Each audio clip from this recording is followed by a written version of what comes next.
Hello दोस्तों, मैं राहुल आपका स्वागत करता हूं आपके अपने YouTube channel timeline with Rahul पर। दोस्तों, आज का जो वीडियो है वो बेसिकली इंडियन कोस्ट गार्ड पे है। एक्चुअली इस पे मैंने पूरा का पूरा एक वीडियो ही डेडिकेट कर रखा है। इसमें आपको कैसे आप ज्वाइन कर सकते हैं, इसका करियर अपॉर्चुनिटी क्या है, इसमें 10th क्लास जो पास आउट हो गए, 10वीं के पास बच्चे हैं, मैट्रिक के पास, 12th वाले, इंटर पास आउट या ग्रेजुएशन के थ्रू भी आप कैसे ज्वाइन कर सकते हैं, मैं इस वीडियो में समझाने की मैंने कोशिश करी है। फिर इसका जो ड्यूटी होता है, ये एक्चुअली क्या है ना कि बहुत लोग इसको मिसअंडरस्टूड कर लेते हैं नेवी से, लेकिन ये नेवी नहीं है, ये अलग है। मैं सबकी बातें नहीं कर रहा हूँ, मैं कुछ लोगों की बातें कर रहा हूँ, बहुतों को पता भी होगा, लेकिन ये इन्फॉर्मेशन के लिए सही है। तो ये वीडियो मैं बना रहा हूँ, इसके बारे में इसका जो मोटो है, फैसिलिटीज़ है, अलावेंस है, बहुत सारे सब मैं इसको डिटेल में कवर करूँगा। लेकिन फर्स्ट ऑफ ऑल मैं इसके बारे में ये बता दूँ कि ये जो आता है वो होम मिनिस्ट्री के अंदर में आता है, ये आता है होम मिनिस्ट्री के अंदर में, लेकिन इसको जो मैनेज करता है ना वो डिफेंस मिनिस्ट्री करता है। मतलब ये समझो आप कि होम मिनिस्ट्री पैसा दिया है इसको, बिल फाड़ता है होम मिनिस्ट्री पे और मैनेज किया जाता है डिफेंस मिनिस्ट्री। कारण ये भी है ना कि नेवी के साथ इसको कोऑर्डिनेट करना पड़ता है, तो इसलिए डिफेंस मिनिस्ट्री इसको मैनेज करती है। और जितना भी इसके सैलरी हो गया, पेंशन हो गया, पेंशन जो न्यू स्कीम वाले, और जितने भी वारशिप्स वगैरह जो भी खरीदे जाते हैं, हेलीकॉप्टर वगैरह, आर्म्स एमुनिशन, सारे का सारे होम मिनिस्ट्री बिल पे करता है। ठीक है, ये हो गया। अब इसके हम लोग ब्रीफ इंट्रोडक्शन देखो। एक्चुअली क्या है कि इसके पास अपना सारा कुछ है। लाइक इसके पास हेलीकॉप्टर हैं, अपने हेलीकॉप्टर हैं, इसके लिए पायलट का रिक्रूटमेंट होता है, वो मैं आगे डिटेल में बताऊंगा।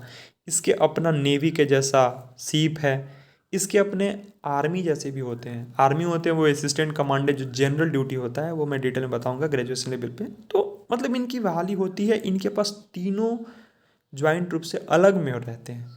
आर्मी के, नेवी के, एयरफोर्स जैसे तीनों फोर्स, तीनों सेनाएं इनके पास हैं एक तरह से। ये हुआ। अब इनके बारे में हम लोग ब्रीफ इंफॉर्मेशन एक एक करके समझते हैं। देखिए, सबसे पहले बात करें इसके हेड क्वार्टर के, तो head quarter and it's zone, तो इसका जो हेड क्वार्टर है वो न्यू दिल्ली में है। और जो उसको हेड करता है ना, लीड करता है, उसको बोलते हैं director general of Indian coast guard. तो DGICG होता है, जिसका हेड क्वार्टर है वो न्यू दिल्ली में है। अब इसके 5 जोन हैं। 5 जोन है, मतलब कि पूर्व में होगा, ईस्ट में, ईस्ट में है उसका जो हेड क्वार्टर है वो चेन्नई में है, वेस्ट में है वो मुंबई में है, नॉर्थ ईस्ट में शायद कोलकाता में है, नॉर्थ ईस्ट का, हाँ कोलकाता में है, और नॉर्थ वेस्ट का गांधीनगर में है। और एक पांचवा है जो कि अंडमान एंड निकोबार में है। तो 5 है इसके जोन है। और जो जोन का हेड होता है ना वो होता है इंस्पेक्टर जनरल। तो ये हो गया इसके जोन के बारे में। अब देखो, मोशन और मोटो यही है कि भैया देश की सेवा करनी है और नेवी के साथ कोऑर्डिनेट करना है। नेवी हर कुछ अकेला नहीं संभाल सकती, क्योंकि मैरीटाइम का अपना लॉ होता है। तो मतलब अपना कानून होता है उसका, जैसे क्राइम करता है तो लोग IPC धारा वगैरह लगता है। तो इसके अपने मैरीटाइम लॉ को इन्फोर्स करवाने की जिम्मेदारी इन्हीं के ऊपर रहती है। दूसरी बात है, मदरलैंड को सर्व करना है, सेफ गार्ड करना है, स्मगलिंग वगैरह से भी बचाना है, तो ये सारे काम इन्हीं के डिपार्टमेंट में आता है। अब इनकी ड्यूटी के बारे में हम लोग एक एक करके बात करते हैं। ड्यूटी थोड़ा लंबा है, उसी में आपको सब समझ में आ जाएगा। देखिए, सबसे पहले आर्टिफिशियल आइलैंड, जैसे एक तो नेचुरल आइलैंड जितने भी हैं, जैसे लक्षद्वीप हो गया, अंडमान हो गया, तो वहाँ भी कोस्ट गार्ड रहते हैं। और जो छोटे छोटे आइलैंड हैं या फिर जो भी आर्टिफिशियल आइलैंड जो बनाए गए हैं, जैसे स्वामी विवेकानंद का रॉक मेमोरियल है जो कन्याकुमारी से उधर है, कन्याकुमारी से हट के, मतलब इंडिया के लैंड बाउंड्री से हट के, तो वहाँ भी इंडियन कोस्ट गार्ड ही देखता है। अब रामेश्वरम जो हुआ, रामेश्वरम में गया हूँ मैंने, वहाँ भी देखा था पेट्रोलिंग करते हुए, तो ICG ही कर रहे थे, इंडियन कोस्ट गार्ड कर रहे थे। तो रामेश्वरम जो अब्दुल कलाम जी का, कलाम साहब का जन्म स्थान है, तो वो भी इंडिया के बाउंड्री से हट के है, मतलब इंडिया का जो लैंड बाउंड्री खत्म होता है उसके बाद है, वो पंबन ब्रिज से सेपरेटेड है। तो वो भी मैनेज किया जाता है ICG से। तो जो भी इस टाइप का जो भी आइलैंड है वो सब इन्हीं के अंदर में आता है।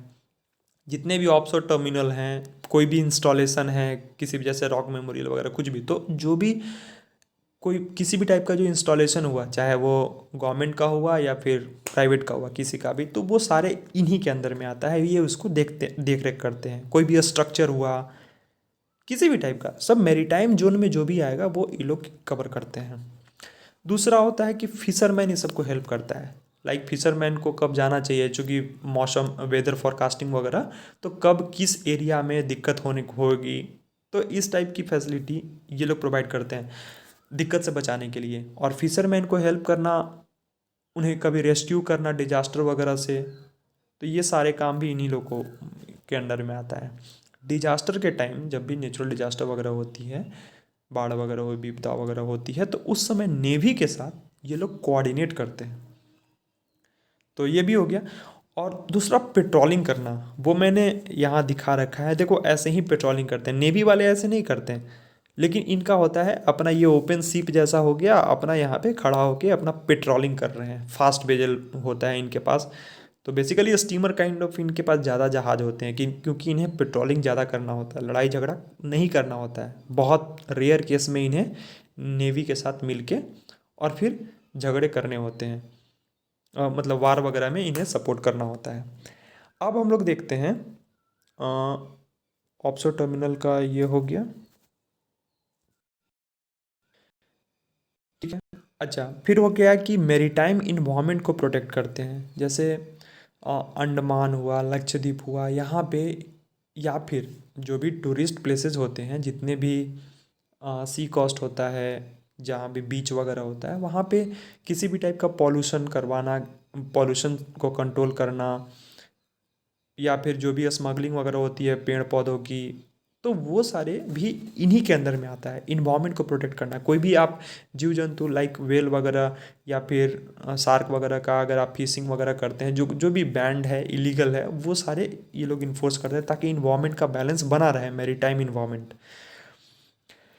और दूसरा होता है पॉल्यूशन कंट्रोल करना, हो गया। फिर कस्टम ड्यूटी में असिस्ट करते हैं। लाइक देखो, आपने कस्टम डिपार्टमेंट समझ सुना होगा, तो कस्टम सिर्फ इंटर बॉर्डर, क्रॉस बॉर्डर ही नहीं होता, स्टेट बॉर्डर में ही नहीं होता है, ये मैरीटाइम बॉर्डर में भी होता है। बहुत सारे आसपास के देश हैं जो, जैसे श्रीलंका हुआ है एकदम सटा हुआ है, बांग्लादेश हुआ वहाँ भी सटा हुआ है, तो यहाँ से गैप बहुत कम होता है, तो यहाँ से बिना टैक्स भरे हुए भी स्मगलिंग होती है कस्टम डिपार्टमेंट को चूना लगाने के लिए। तो वो सारे भी ये लोग कस्टम डिपार्टमेंट में असिस्ट करते हैं। स्मगलिंग को रोकना ये बहुत बड़ी काम होती है, क्योंकि आपने बहुत बार सुना होगा ना कि ये लोग स्मगलिंग में बहुत सारे बड़े बड़े रैकेट को भंडाफोड़ करते हैं।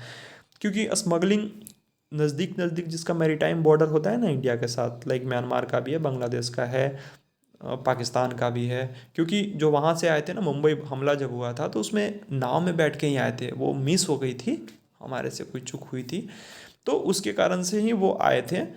हमारे देश के सिक्योरिटी फोर्सेस से कुछ चूक हो गई होगी, लेकिन वो आए थे ये ऐसे ही।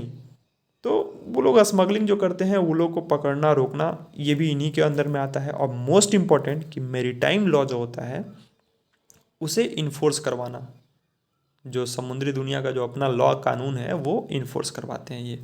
और फिर जिस स्टेट पुलिस के साथ, जैसे गुजरात का कोस्टल एरिया है, तमिलनाडु का कोस्टल एरिया है, केरला का, गुजरात का, किसी भी कोलकाता का, आंध्र प्रदेश का, तो ये स्टेट डिपार्टमेंट का जो पुलिस होता है ना, उसके साथ भी असिस्ट करते हैं। बॉर्डर के साथ कुछ इशू हो गया अगर मैरीटाइम बॉर्डर के साथ, तो वहाँ पे ये लोग उनके साथ सपोर्ट को कोऑर्डिनेट करके मतलब पीस मेंटेन करने में हेल्प करते हैं। और safety of life and property of sea को भी इंश्योर करना इन्हीं के अंदर में आता है। जो भी उसके अंदर जीव जंतु हैं, या फिर उसको मतलब अच्छा रखना, फंक्शनिंग रखना। और अगर वार हुआ तो नेवी के साथ कंधे से कंधे मिला के वार भी करते हैं। सर्च रेस्क्यू में भी काम आता है, जैसे कोई भी चीज़ अगर गायब हो गया, कोई शिप वगैरह, या फिर कोई शिप वगैरह डूब गया, तो वो सब में भी सर्च एंड रेस्क्यू में भी ये लोग काम आता है, ये वाला डिपार्टमेंट आईसीजी। अब करियर अपॉर्चुनिटी मैं आगे के स्लाइड में बताऊंगा कि 10th के लिए, 12th के लिए और ग्रेजुएशन के लिए क्या है। फैसिलिटी एंड अलावेंस, देखो फैसिलिटी एंड अलावेंस के लिए मैं बोलूँगा कि बहुत सारे फैसिलिटी हैं, इसमें भी फैसिलिटी अच्छे खासे मिलते हैं। देखो, आपको पेंशन यहाँ नहीं मिलेगा जो कि डिफेंस में मिलता है, लेकिन हाँ बहुत सारे अलावेंस होते हैं जो नेवी को एडमिसेबल होता है ना, वो करीब करीब सभी आईसीजी को भी मिलता है, मतलब इंडियन कोस्ट गार्ड में भी मिलता है। तो अलावेंसेज बहुत मिलेगा, करियर अपॉर्चुनिटी बहुत मिलेगी। फिर से यहाँ स्किल डेवलपमेंट के लिए बहुत अपॉर्चुनिटी होती है, आप कुछ ना कुछ स्किल सीख के बहुत आगे तक बढ़ सकते हैं। क्योंकि देखो ये लोग में भी वही है, झगड़ा उगड़ा उतना होता नहीं है, पीस एरियाज रहते हैं जनरली। तो आपको डिपार्टमेंटल बहुत सारे स्किल डेवलपमेंट प्रोग्राम होते रहता है और आप एक अच्छा रिसोर्स बन सकते हैं। ये हुआ। दूसरी बात जॉब के लिए है कि आपको 10th 12th या ग्रेजुएशन आप किसी भी डिपार्टमेंट से, तो डिफेंस में तो आपको रिजर्वेशन नहीं मिलता है, वो मैं शायद बोलना भूल गया उसमें। लेकिन आपको पैरामिलिट्री फोर्सेस में और इसमें सीएपीएफ में यानी आईसीजी में भी, ये सारे में आपको रिजर्वेशन का बेनिफिट मिलता है। तो इसलिए आपको इंडियन कोस्ट गार्ड में भी रिजर्वेशन मिलेगा, जो भी रिजर्वेशन का बेनिफिट उठाना चाहेंगे। तो ये सारे इसमें फैसिलिटी है। आपको स्पोर्ट्स, अगर आप स्पोर्ट्स में अगर कुछ करना चाहते हैं तो आपको उसके लिए भी बहुत फैसिलिटी मिलेगी। अब ये मैंने कुछ कुछ फ़ोटो लगा रखे हैं, देखो ये वुमेन एंट्री के लिए है, लड़कियां भी इसमें बढ़ चढ़ के हिस्सा लेती है। लेकिन अभी फ़िलहाल शायद इंडियन कोस्ट गार्ड में शॉर्ट सर्विस कमीशन ही अलाउड है, परमानेंट कमीशन नहीं मिला, लेकिन डिफेंस में मिल गया है, अब मिलने लगा। ये देखो ये स्मगलिंग वाले हैं, भाई साहब को पकड़े हैं ये आईसीजी वाले। तो ये स्मगलिंग वाले भैया थे, ये सब इमिग्रेंट्स हैं जो दूसरे देश से जो आते हैं ना, शरणार्थी लोग, तो वो लोग शिप वगैरह से भर के बेचारे आ जा रहे होंगे, तो उन्हें रेस्क्यू कर रहे हैं ये लोग। तो ये सारे इसी में आता है, मतलब ये डायनेमिक है एक्चुअली, सिविलियन और नॉन सिविलियन दोनों पे आपको मौका मिल जाएगा यहाँ पे सर्व करने का। अब आते हैं हम लोग करियर अपॉर्चुनिटी के बारे में। करियर अपॉर्चुनिटी में हम लोग आफ्टर 10th के बारे में बात करें तो देखो 10th में एक नाविक आता है, नाविक में होता है डोमेस्टिक ब्रांच। अब डोमेस्टिक ब्रांच क्या है, तो डोमेस्टिक ब्रांच में आपको देखो इसी के अंदर ये आता है, कुक आता है, कुक खाना बनाने वाला, स्टीवर्ड आता है, मतलब कि वो सर्व करता है खाना को, स्टीवर्ड, स्टीवर्ड होता है ये। और फिर होता है क्लीनिंग एजेंट, मतलब साफ सफाई करने वाले। एमटीएस होता है मल्टी टास्किंग स्टाफ। देखो ये दोनों का तो कभी कभी आता है, लेकिन ये नाविक डीबी हमेशा आता है, ये साल में 2 बार आता है। एक्चुअली देखो मैं जितने भी वैकेंसी के बारे में बात करूँगा इसमें 10th 12th और ग्रेजुएशन का, वो कुछ को छोड़ के बाकी सारे साल में 2 बार आते हैं वैकेंसी। तो आप इसके इंडियन कोस्ट गार्ड के साइट पे आप जाके इसके बारे में देख सकते हैं। और बिल्कुल फर्जीवाड़ा पे ध्यान मत दीजिए कि यहाँ वैकेंसी निकली है, जो भी निकलेगा ऑथेंटिक इसके वेबसाइट पे पक्का डाला जाएगा। और दूसरी बात, अगर आपको वहाँ नहीं है तो रोजगार समाचार में देखिए, यही 2 जेन्युइन सोर्स होते हैं, अदरवाइज फेक रहता है बाकी। तो ये है। देखो 10th पास आउट के लिए आपको ऑब्वियसली कुक मतलब खाना बनाने वाला, साफ़ करने वाला, एमटीएस यही से मिलेगा। लेकिन हाँ आप एक बार ज्वाइन कर लो, उसके बाद आप डिपार्टमेंटल एग्ज़ाम दो, आप में मेरिट है तो आपको कोई रोकेगा नहीं, आप कहीं भी जाओ तो कोई दिक्कत नहीं है यार, कोई जॉब ख़राब नहीं होता। ये है 12th पास आउट के लिए। जीडी मतलब होता है जनरल ड्यूटी, ठीक है।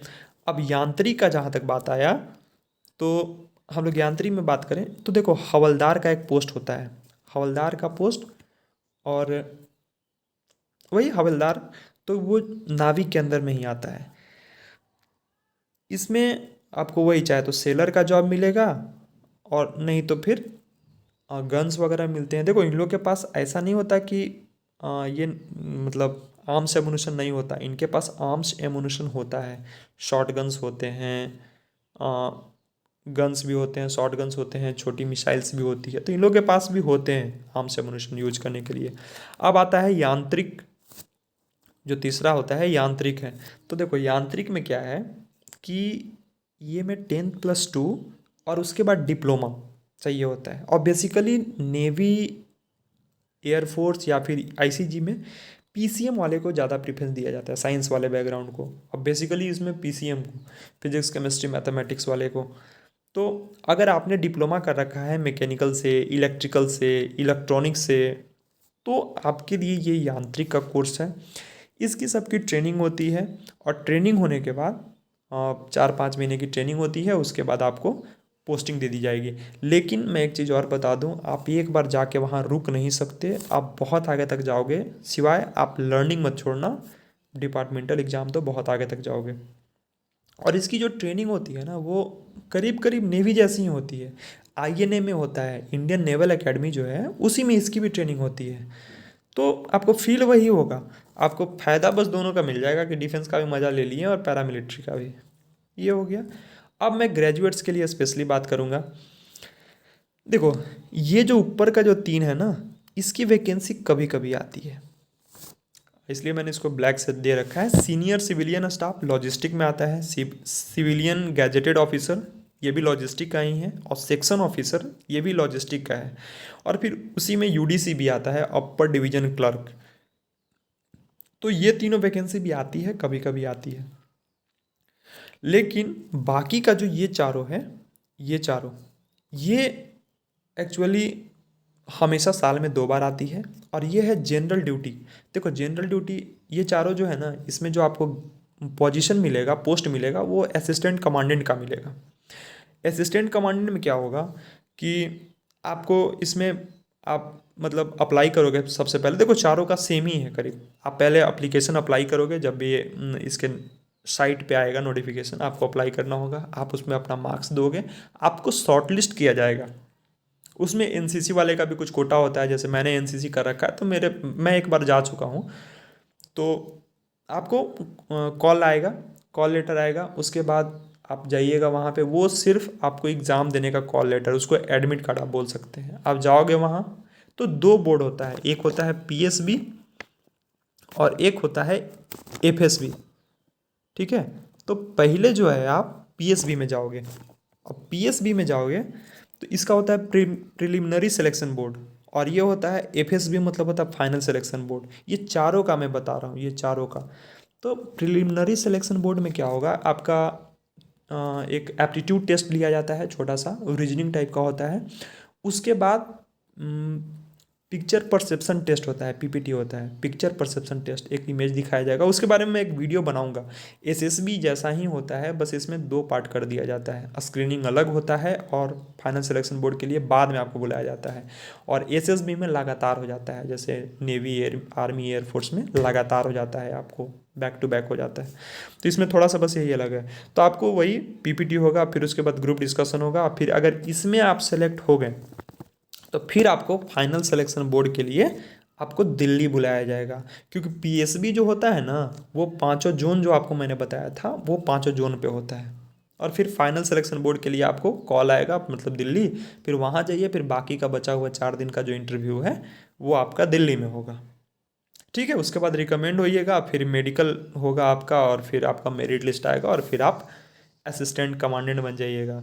और बहुत अच्छी जॉब है दोस्त, मतलब लेवल 10 का है। और गर्ल्स के लिए भी इमेंस अपॉर्चुनिटी है, आप जाओ, आपके लिए भी बहुत अपॉर्चुनिटी भर गए। इवन जब मैं गया था तो वहाँ लेडी ऑफिसर ही थी, तीनों जगह मैंने लेडी ऑफिसर को ही देखा था। तो ऑब्वियसली हैं, भरे पड़े हैं। लेकिन बात है कि हम लोग जानते नहीं हैं इस फील्ड के बारे में, बहुत कम लोग जानते हैं, तो एक्सेस भी कम लोगों को होता है। ठीक है, तो अब हम लोग जनरल ड्यूटी के बारे में बात करते हैं। तो देखो, मेल को परमानेंट कमीशन मिल गया है, लेकिन फीमेल को शॉर्ट सर्विस कमीशन ही मिला है। तो मेरे ख्याल से कुछ साल में इन्हें भी मिलने लगेगा परमानेंट कमीशन। तो कुछ शॉर्ट सर्विस कमीशन में क्या होता है ना, कि आप मैक्सिमम 14 साल के लिए सर्व कर सकते हैं, 14 ईयर्स के लिए। और परमानेंट कमीशन में till you retire, like 60 years तक। अब होता है टेक्निकल एंट्री होता है।